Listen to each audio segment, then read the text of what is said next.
at the time in my life when I found myself with an unplanned pregnancy was, first time was age 19 and second time age 21. I consider myself a self-diagnosed alcoholic. I drank excessively. I would drink to drunkenness. The choices and decisions that I made while I was intoxicated led to me having an unplanned pregnancy at age 19 and then again at 21. I was not in a relationship, steady relationship with anybody, and I was finishing up a 2-year degree and had signed a contract to join the United States Army.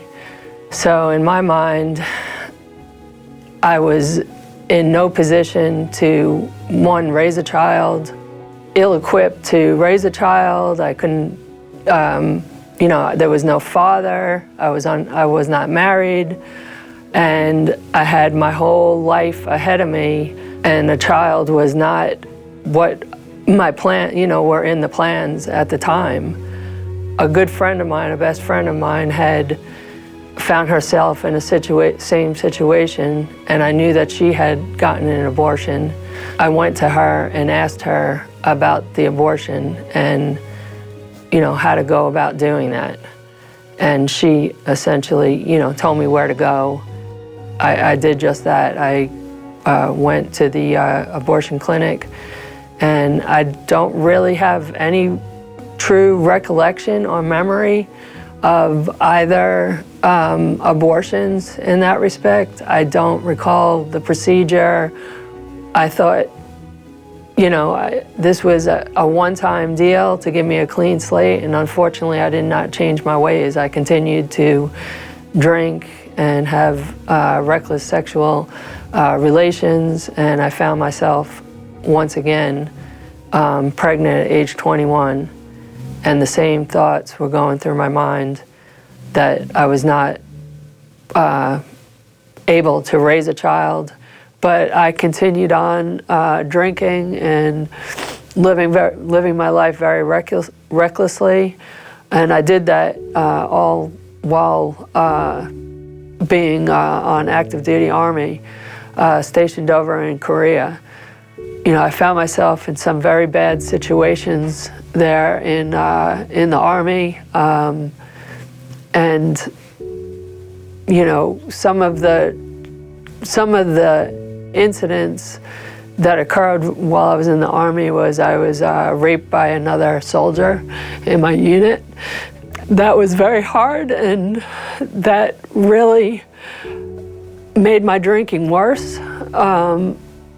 And so my self-worth was diminishing every year that I continued drinking and carrying on the way that I was. My self-worth just was so, I was so bankrupt in that area. I had no self-worth. I had very low self-esteem. I did not, I was not walking with the Lord at all. I had no relationship with God during all those years, those dark years. So abortion and the rape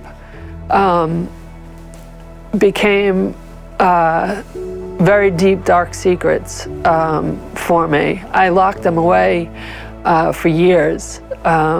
I will say in 1994, I hit my knees. I was completely lost, and I had gotten arrested. I was arrested for drinking and driving, and that was really the culminating event to bring me to my knees and cry out to the Lord and ask Him to save me from myself. And He answered that prayer.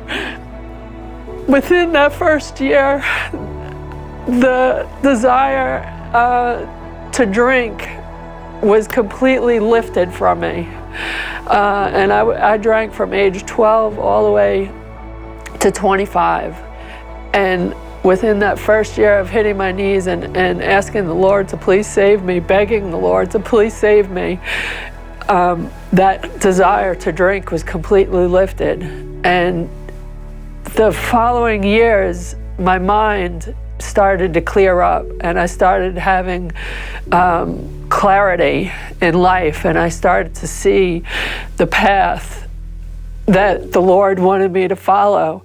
And my life just took off. I mean, there was nothing that I couldn't do or accomplish. Once I surrendered to the Lord, the abortion and the rape still remained very deep, dark secrets all through this time. And it really wasn't until 2020 that I had, that the Lord placed somebody in my life to give me the courage to step forward. And my counselor was the person who referred me to Deeper Still. And, you know, she was a counselor just assigned to me through the military. And she knew of Deeper Still, and she told me about the retreats. And I jumped on it. I got online. I signed up for the very next retreat, and that was September 2021, the Upper Cumberland retreat, Deeper Still. That retreat was absolutely life-changing for me. And when I went through that retreat and I realized that I'm forgiven and that our Lord, He forgives, and He wants you, you know, you're His child, and He wants nothing but the best of you. And through that retreat, you know, I learned all of this, that I will see my babies again, you know, when I get to go to heaven, and I will meet with them, and they will know who I am. And, you know, just healing all of those wounds, and, you know, repenting and confessing the sins and realizing that those sins have already been paid for. And when I got back from that retreat, I ran into my house and told my husband, please sit down. And I told him all about the abortions and the rape, and I just was able to come free and clean and let him know exactly, you know, all of this stuff that I've kept locked up and hidden for so long. And, you know, I was met with, you know, he just looked at me and said, he was kind of upset with me, because he just was like upset to the fact that I didn't trust him enough to understand, you know. And he told me, he said, there's nothing you could tell me that would change the way I feel about you. So it's such a freeing feeling to know that my husband and my family and close friends, they know me inside and out. They know me entirely, and they love me for who I am. And that's just such a free feeling.